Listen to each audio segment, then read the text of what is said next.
গেল 28 ফেব্রুয়ারি যুক্তরাষ্ট্র ও ইসরায়েলের যৌথ বিমান হামলায় নিহত হন ইরানের সর্বোচ্চ নেতা আয়াতুল্লাহ আলী খামেনি। তার মৃত্যুকে কেন্দ্র করে নানা ধরনের গুঞ্জন শুরু হলেও নিশ্চিত করতে পারেনি অনেকেই।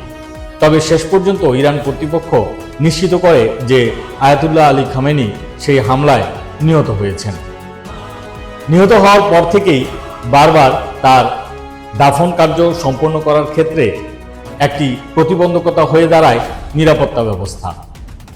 আর সেটিকে সর্বোচ্চ গুরুত্ব দিয়েই আসছে 9 জুলাই আয়াতুল্লাহ আলী খামেনির দাফন ও শোকানুষ্ঠান আয়োজন করতে যাচ্ছে ইরান কর্তৃপক্ষ। আর সেটিকে সর্বোচ্চ গুরুত্ব দিচ্ছে ইরানের পুলিশ ও আইআরজিসি।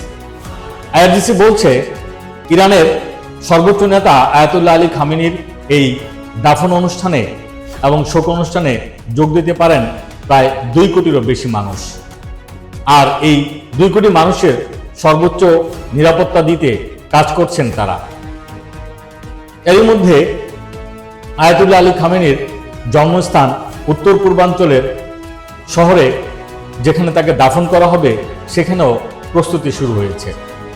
4 জুলাই থেকে ইরানের রাজধানী তেহরান ও কোমে শুরু হবে তার শোকানুষ্ঠান। কোনো কোনো গণমাধ্যম বলছে আয়াতুল্লাহ আলী খামেনির এই শোকানুষ্ঠান ইরাকেও হতে পারে, তবে সেটি এখনো পর্যন্ত নিশ্চিত হওয়া যায়নি। ইরানের উপর হামলা এবং মধ্যপ্রাচ্যের সার্বিক যুদ্ধ পরিস্থিতিতে একের পর এক আইআরজিসি হামলা চালায় মধ্যপ্রাচ্যে যুক্তরাষ্ট্রের বিভিন্ন ঘাঁটিতে।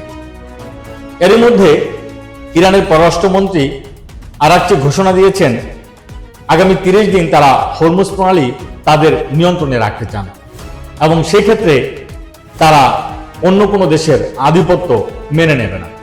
30 দিন পরেই তারা নিশ্চিত করতে চান যে ইরান আসলে হরমুজ প্রণালী নিয়ে তাদের পরবর্তী পরিকল্পনা কি করবেন।